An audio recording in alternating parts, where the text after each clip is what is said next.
추천 한번 정중히 부탁드리면서 들어가 보겠습니다. 오늘 화면에 두 가지 주제 간단히 다뤄보고 뒤에 반도체 시황 관한 간단한 코멘트도 덧붙여서 한번 해보겠습니다. 우선 첫 번째 소식부터 가보죠. 삼성에 관한 이야기죠. 삼성전자가 이번 이슈로 외국인 입국을 제한했던 중국의 삼성 반도체 기술진 무려 200여 명을 합니다. 요거에 대해서 중국 정부가 조금 허가를 내줄 것이냐 요청은 이제 하고 있었는데, 근데 이번에 이례적으로 특별 입국 허가가 떨어졌습니다. 이런 어떤 한국 기업의 대규모 출장 여부는 허용은 처음이라서 조금 중국 정부 입장에서도 굉장히 이례적인 일이고요. 이번 기술진 파견은 삼성과 외교부가 공조해 중국 정부를 설득한 면도 분명히 의미가 있게 작용을 했지만, 앞으로 중국 입장을 한번 생각해 보시면 삼성이라는 기업의 중국에 대한 대규모 투자가 절실하게 필요하기 때문에 거절하지 못한 것으로 판단이 됩니다. 우리나라 삼성의 위상을 다시 한번 확인할 수 있는 부분이죠. 중국이 경제가 아주 잘 나갈 때는 삼성 너네들 필요 없어 이렇게 태도가 약간 거만했는데, 무역 전쟁도 겪고 이번에 여러 가지 이슈를 겪으면서 경제가 굉장히 눌리면서 삼성 같은 세계적인 기업의 투자, 그리고 지금 삼성도 베트남, 비엔남으로 많이 공장을 이전시키고 인도로도 이전시키고 하면서 삼성뿐만이 아니라 대부분의 다른 어떤 중국의 원래 팩토리를 두던 회사들이 대부분 팹을 이전하고 있거든요. 그러면서 중국이 조금 다급해져서 삼성 같은 기업이 이런 상황에서는 오히려 갑의 입장에 있다, 이렇게 이해하시면 좋을 것 같습니다. 그만큼 어떤 현지 투자가 좀 절실한 거고, SK하이닉스나 LG디스플레이 같은 경우도 같은 맥락이기 때문에 곧 직원 파견이 가능할 것이다, 저는 판단하고 있고요. 20일이죠. 오늘 이제 전 세계를 타고 중국으로 출국을 하고, 이제 이번에 파견되는 기술진은 산시성 시안 반도체 공장 아시죠? 생산라인 증설 작업에 투자가 된다, 이렇게 출장을 간다, 이렇게 보시면 되고, 지난달 초에 첫 가동한 시안 제2공장은 현재 양산 준비가 다 끝났고요. 2단계 투자를 앞두고 있습니다. V낸드 플래시가 여기서 나올 거라고 판단을 하고요.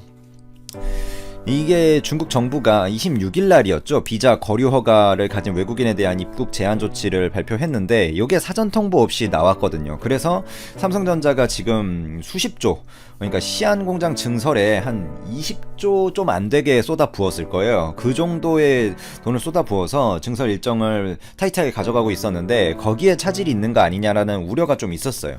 삼성 기업에 대해서도 이제 걱정을 하는 사람들이 있었는데, 결론적으로는 이제 잘 해결이 돼가지고 이번에 급파를 했다.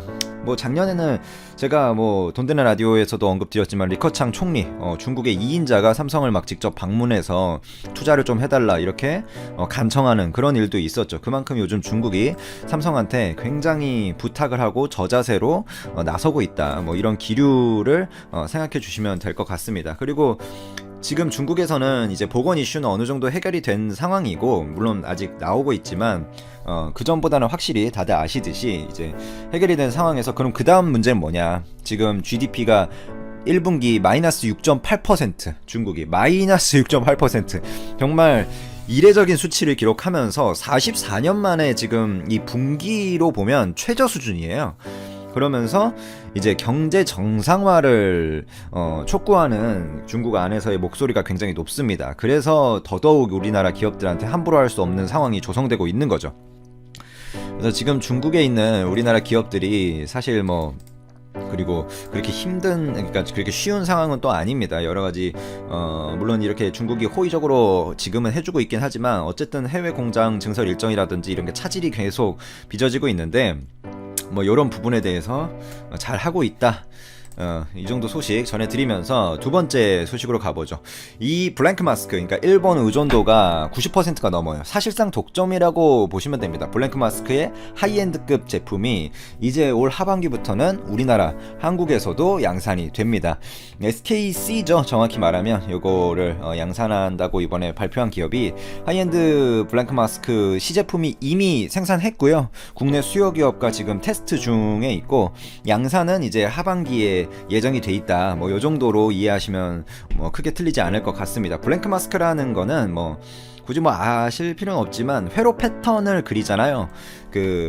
포토레지스트 뿌리고 막 애칭 날리고 해가지고 회로 패턴 그리잖아요. 반도체 공정에서 그때 회로 패턴을 그리기 전에 포토마스크 원판이 되는 반도체 공정의 소재다. 뭐 이렇게 이해하시면 뭐 크게 틀리지 않을 것 같습니다.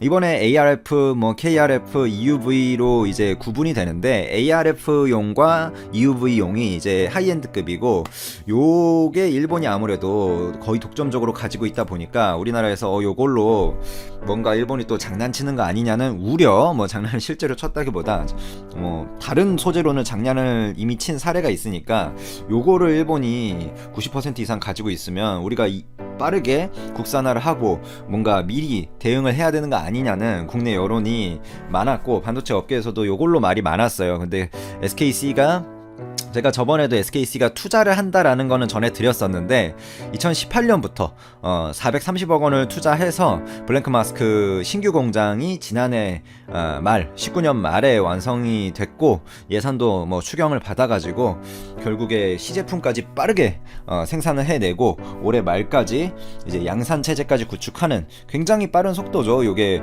물론 우리가 안 해서 그렇지 할 수 있다라는 게 이게 보여지는 부분입니다. 지금 이 SKC가 투자한 지 2년 만에 결국에 하이엔드급이에요. 이거는 로우엔드급이 아니라 ARF랑 EUV에 쓰이는 그 블랭크 마스크에 대한 어떤 양산을 해주는 건데 물론 이제 아직 시제품 생산 단계이기 때문에 뒤가 얼마나 매끄럽게 이어질지는 좀 더 지켜봐야겠죠. 하지만 어쨌든 이제 SKC 회사 제일 잘 아는 건 결국에 그 회사 내부 사람인데 회사 내부에서는 연말까지 가능하다라고 얘기가 나오고 있으니까 뭐 일단 그런 실패를 하던 성공을 하던 결국에 시도를 하는 거에 있어서 굉장히 우리가 칭찬해 줘야 될 일이라고 생각이 되고요.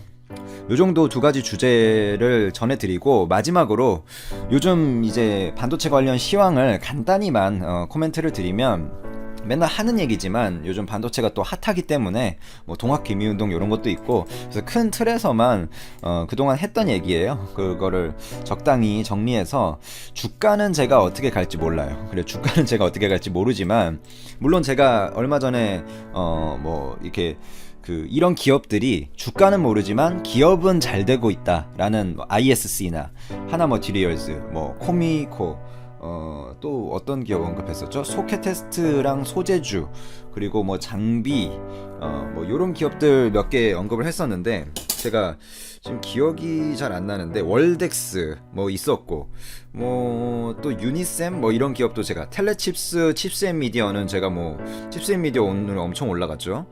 한 10% 상승을 했는데 이런 거는 상승을 한 거는 우연이고 제가 그걸 맞춘 건 아니고 어쨌든 이런 기업들이 주가는 모르지만 기업은 잘 되고 있다 이런 언급을 드렸었는데 우선 반도체 시황을 전체적으로 그냥 보면 시스템과 메모리로 나눠보죠. 그러면 TSMC가 결국에 시스템 반도체를 파운드리하는 1위 회사잖아요. 그래서 이 회사의 매출 트래킹을 하는 게 뭐 정확한데 이 회사 매출액이 급증했죠. 인텔의 매출도 괜찮고 물론 작년 전반적인 메모리 반도체 시황은 안 좋았습니다. 근데 여기서 기억할 게 반도체는 사이클 산업이죠. 특히나 메모리 쪽이. 그래서 D램 고정거래가 추이가 계속해서 하락을 하다가 반등을 했고 데이터 센터 투자 추이가 작년 주춤하고 올해 고정거래가 상승세로 돌아섰고 데이터 센터 투자도 상승세로 돌아섰기 때문에 올해는 메모리도 달린다라고 보는 게 합리적입니다. 그 ISC는 그러면 제가 왜 언급을 했냐, 지금 LPDDR4에서 LPDDR5로 넘어가죠 내년에. 그러면 새로운 그런 신제품으로 이제 또 넘어가게 되면 아무리 세계 최고라는 삼성전자도 테스트를 많이 해볼 수밖에 없습니다. 그래서 소켓 테스트나 뭔가 이런 거를 해볼 수밖에 없고 거기에서 이제 가장 잘하는 업체이기 때문에 제가 그러면 이 업체가 앞으로 삼성전자에서 소켓 테스트 수요가 계속 늘어나고 그러면 매출도 좋아지고 영업이익도 좋아지고 뭐 당기순이익도 좋아지고 부채 비율도 지금 낮고 뭐 PE 레이시오도 적당하고 뭐 그런 걸 언급 드린 거죠. 물론 다들 아시는 이슈로 모바일 쪽이 1Q, 2Q 부진한 것은 맞지만 3Q부터 급속한 이제 회복기로 진입을 하고 서버 쪽은 이 와중에도 1Q, 2Q 지금 성장을 하고 있고요. 서버용 메모리 반도체 가격도 안 무너졌죠. 쉽게 말해 오더컷이 안 난다는 의미입니다.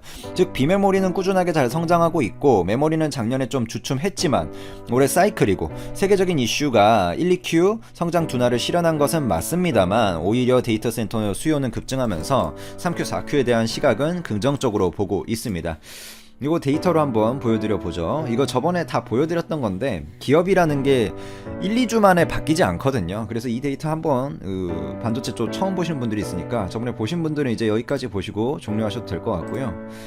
지금 서버용 쪽이 많이 늘어나고 있죠. SK하이닉스 D램 비중에서도 보이다시피 이제 3Q, 4Q, 1Q로 갈수록 서버용 쪽이 모바일 쪽은 줄어들고 이 매출 비중에서, 그리고 동영상 감상 시간 늘고 있고 서버, 워크스테이션, 추락 늘고 있죠. 전망도.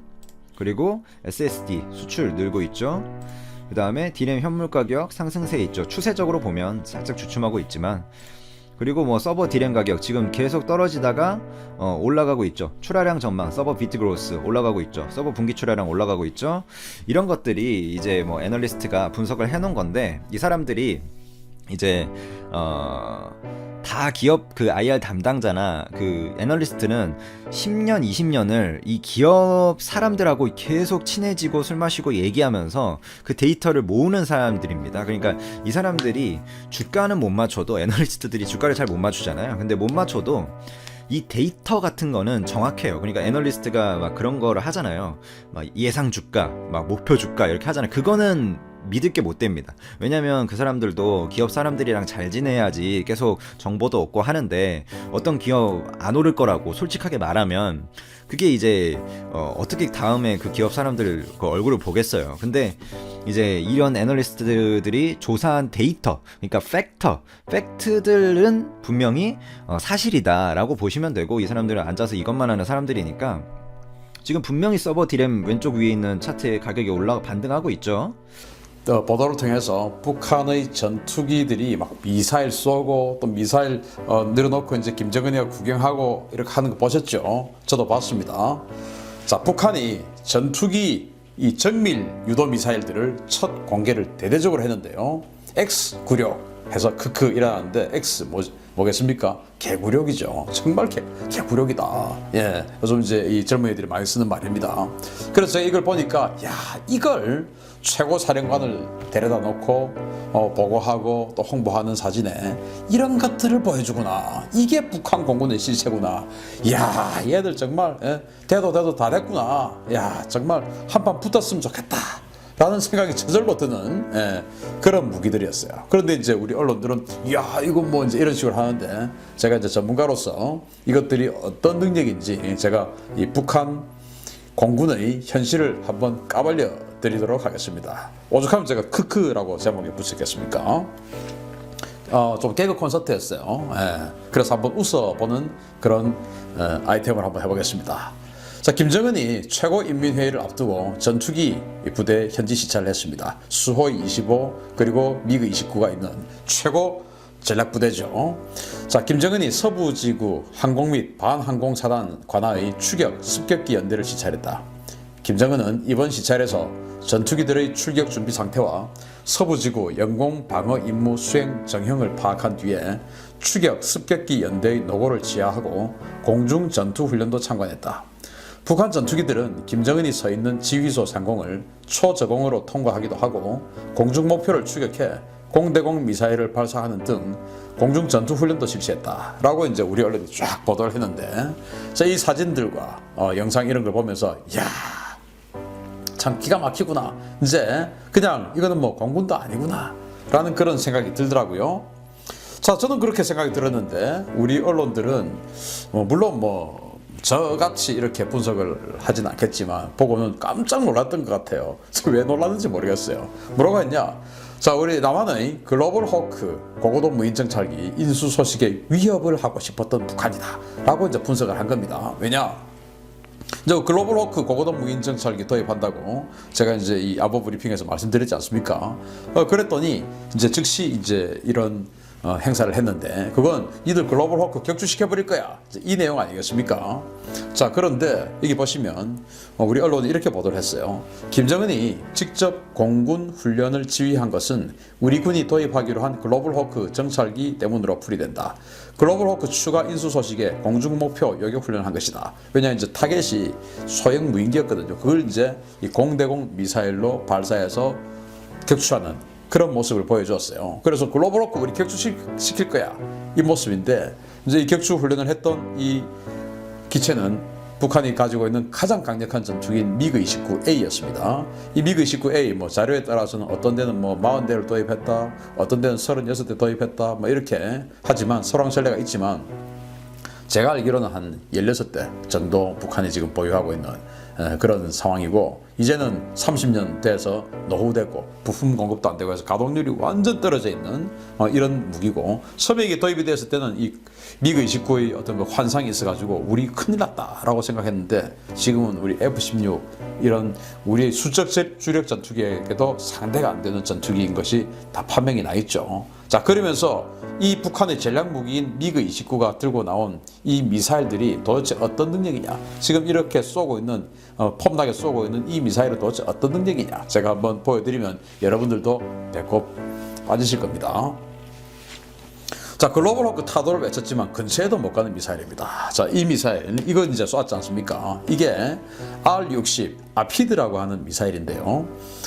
북한은 이 단거리 적외선 열추적 미사일을 이 아피드와 아처 두 가지를 가지고 있는데, 이번에 김정은이가 있는데도 불구하고 아처를 가져오지 않고 이 아피드를 가져온 거 보면 아처가 몇 발 없는가 봅니다. 재고가 몇 발 없나 봐요. 그래서 김정은이가 있음에도 불구하고 제일 좋은 미사일인 아처를 안 갖고 왔어요.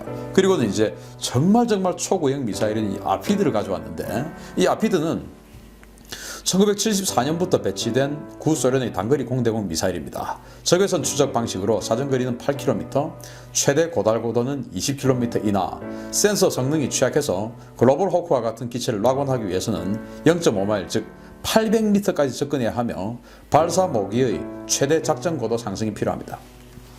자, 글로벌 호크는 이제 20km 정도의 고도에서 작전을 하죠.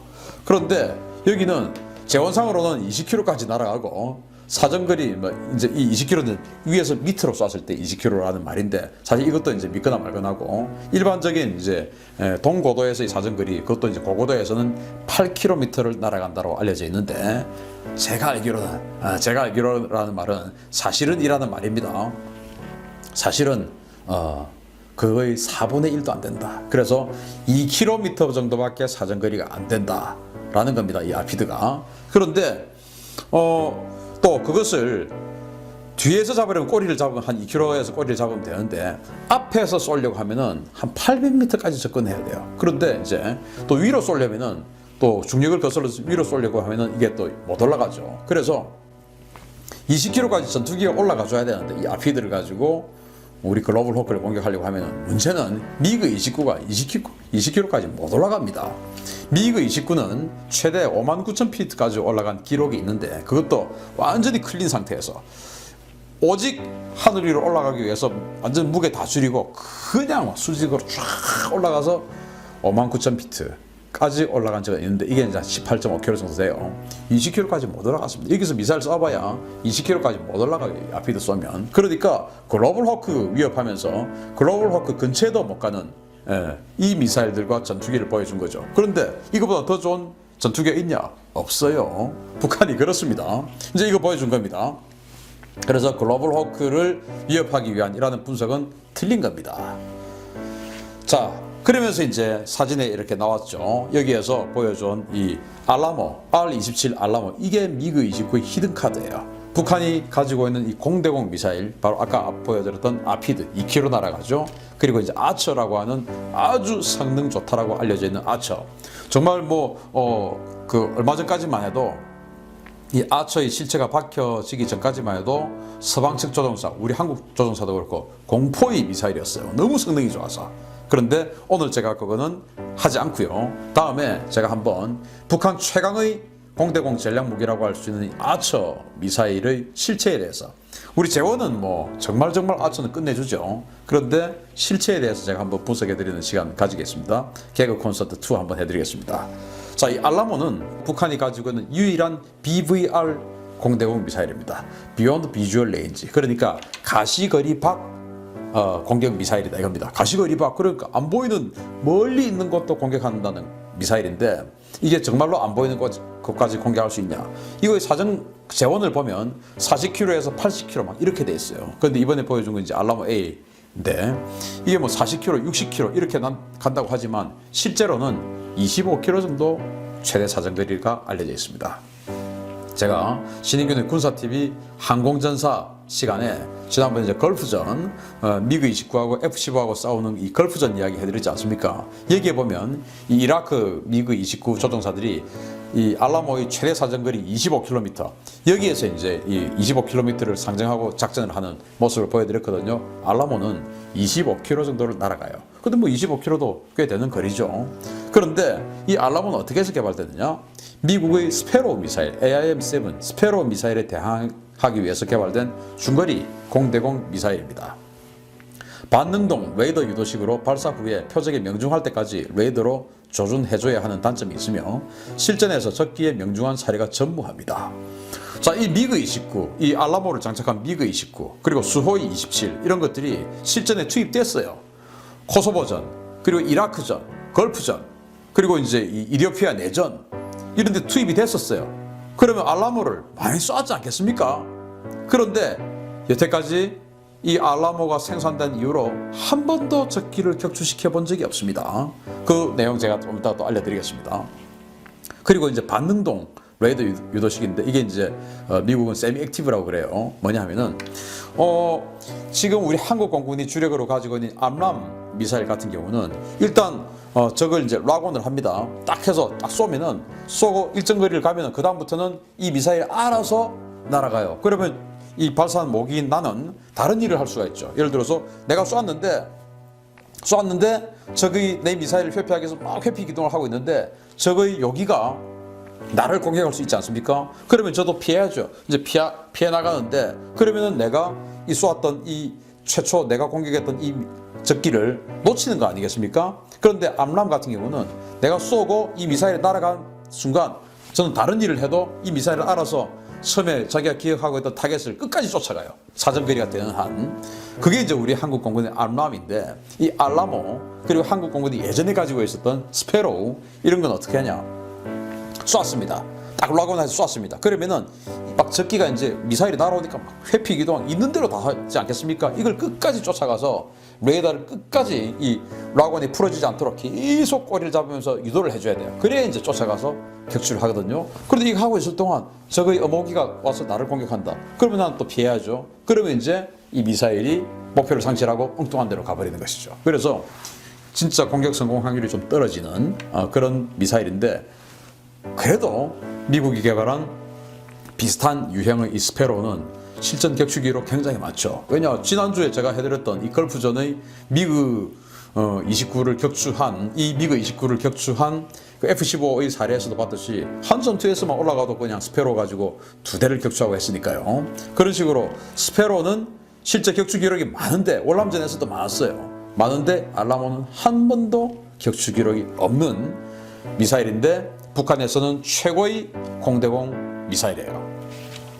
자, 그래서 러시아 최강의 공대공 미사일이라던 이 알라모의 실체인데 이제 수호이 27 전투기가 막 쫓아가면서 뭔가를 지금 공격했어요. 막 뻥 터졌어요. 지금 이게 뭐냐? 이디오피아와 에리트리아의 공중전입니다. 에리트리아가 신생국인데 이디오피아 옆에 있는 나라 아닙니까? 그래서 이제 전쟁을 하는데 99년도에요. 이디오피아와 에리트리아 전쟁 중에 에디오피아 공군의 수호이 27과 에리트리아 공군의 미그 29 양측이 도합 24발의 알라모 미사일을 발사했으나 단 한 대의 적기도 격추하지 못했습니다. 비교적 먼 거리에서 폭발한 알라모의 파편에 미그 29 한 대가 맞았으나 이상 없이 복귀했습니다. 에리트리아는 미그 29 그리고 그 이디오피아는 수호이 27이었어요. 그런데 둘 다 이런 전투기를 제대로 몰 수 있는 능력이 안 되어서 우크라이나나 이런 데서 이제 초빙해온 용병 조종사들이 이제 몰고 조종을 하는데 우크라이나에서 왔으니까 잘하지 않겠습니까? 미사일 쏩니다. 쐈는데 24발이나 주고받았어요. 그런데 한 대도 못 맞힌 겁니다. 그런데 이제 에디오피아의 알라모가 한 발 적기, 즉 미그 29, 에리트리아의 미그 29 근처에서 터졌어요. 그런데 너무 멀리서 터졌어요. 그래서 이 미그 29를 격추시키지 못하고 그냥 지나가 버린 겁니다. 예를 들어서 우리 암람 같은 경우에 바로 맞추고 뭐 이러면 제일 좋겠지만 맞추지 못하면 옆에서 터집니다. 터지면 파편이 지향성 그래서 내가 공격하고자 하는 이 전투기 옆에서 터져서 이쪽으로 그냥 파편이 쏠려서 날아가 버려요. 그런데 이 알라모 북한이 가지고 있는 이 구형 알라모는 그냥 뻥 해서 360도 전방향으로 구형으로 그냥 뻥뻥뻥 이 파편들이 흩어지죠. 그런데 전투기는 여기 있는데 여기서 전방향으로 흩어져요. 그러면은 파편을 맞을 파편이 적지 않겠습니까? 그러면은 맞아도 안 터질 가능성이 높죠. 그나마 그것도 멀리서 터졌기 때문에 안 가죠. 근데 우리 한국의 암람 같은 경우는 딱 터지면 파편을 이쪽으로 쏴줍니다. 그러면 터져버리죠. 그래서 이렇게 한 번 터진 적은 있는데 발사 이 타겟 근처에서 터진 적은 있는데 격추는 못 시켰어요. 나머지 23발은 다 빗나가 버렸고 이게 알라모의 실체입니다. 그건 이제 북한이 이번에 쫙 보여줬죠. 우리도 BVR 미사일 있어 하고 그러면서 이제 북한이 이번에 신무기를 보였습니다. 바로 KH-29 캐치라는 공대지 미사일인데 공대지 미사일 정밀 유도 무기인데 처음 공개를 했는데요. 저도 보고 깜짝 놀랐어요. 저거 그런데 덩치가 엄청 컸죠. 자, KH-29 캐치 L 그리고 T 버전 두 개를 다 공개를 했는데 공대지 미사일 한번 보겠습니다. 지금 이거예요. 이거 1970년대 중반에 배치된 소련판 매버릭입니다. 레이저빔 라이딩 유도 방식의 L 버전과 TV 시커 유도 방식의 T 버전 등이 있으며 북한은 두 가지 버전 모두 공개했습니다. 사정거리는 8에서 12km로 대단히 짧으나 탄도 중량은 320kg에 달해 대단히 강력합니다. 자, 이 미사일 여기 빨간 게 있는데 요거 이제 벗기면 여기에 렌즈나 이런 것들이 나와요. 그래서 이 L 버전은 레이저 유도예요. 그래서 이 조종사가 쏘고 나서 조종사가 계속 레이저로 유도를 해줘야 됩니다. 자, 레이저로 유도해야 되는데 레이저는 직진성 아니겠습니까? 그런데 사정거리가 8에서 12km밖에 안 돼요. 그럼 이 전투기가 쏘고 나서 계속 직진하면서 타겟에다가 레이저를 유도를 해줘야 되는 거예요. 그럼 어떻게 됩니까? 타겟이 여기 있으면 계속 전투기가 다가가야 된다는 말입니다. 이제 공격 성공하기 전까지. 그러면 저기 반격탄을 날리면 어떻게 됩니까? 지대공 미사일, 대공포 이런 거 쏘면 큰일 나는 것이죠. 그래서 8에서 12km다. 우리 예를 들어서 뭐 신궁이다 이런 휴대용 지대공 미사일 또는 천마다 이런 휴대용 또는 야전 방공 무기 이런 데 안으로 막 들어가야 되는 겁니다. 이거 되겠습니까? 이거는 제공권을 완전히 장악하지 않은 상태에서는 쓸 수가 없는 무기예요. 근데 우리 같은 경우에 이제 매버릭이라는 미사일 가지고 있는데 사정거리 한 20km 정도 됩니다. 이런 것들 또는 우리가 가지고 있는 제담 유도 폭탄들 이런 것들은 그럼 어떤 식으로 유도하냐? 우리 또 레이저 유도 폭탄 있지 않습니까? 레이저도 그럼 어떤 식으로 하냐? 우리는 랜턴 포드 뭐 이런 타겟팅 포드들이 다 있어요. 이런 거 가지고 저쪽으로 뒤로도 이런 식으로 우리는 다 유도가 됩니다. 분명히 제가 체험을 실제로 했어요. KF-16을 타고 이제 뭐 어떤 그 다리를 폭격하는 모의 훈련을 했는데 제가 이제 랜턴 포드로 가면서 타겟을 다리를 조준을 했어요. 그러면서 레이저 폭탄을 쐈습니다. 그리고는 우리 비행기는 이렇게 갑니다. 분명히 가고 다리는 지나왔는데도 제 화면에 다리가 그대로 보이더라고요. 랜턴 포드라는 타겟팅 포드가 있으니까 지나가도 돼요. 그런데 여기는 북한은 그런 타겟팅 포드가 없습니다. 그러면 계속 들어가야죠. 다리 쪽으로 향해서. 그런데 다리에 예를 들어서 저거의 지대공 무기가 있으면 바로 그냥 죽는 것이죠. 그리고 이제 이 TV 스티커 마찬가지예요. 화면으로 렌즈로 들어오는 영상을 보고 이제 계속 조정하는 건데 그거 보려면 렌즈를 비춰야 되니까 여기 정면에 있는 이 렌즈를 비춰야 되니까 마찬가지로 계속 목표를 향해서 비행해 들어가야 되는 겁니다. 제공권을 완전히 장악하지 못한 상태에서는 쓸 수 없는 무기예요. 그러다 보니까 이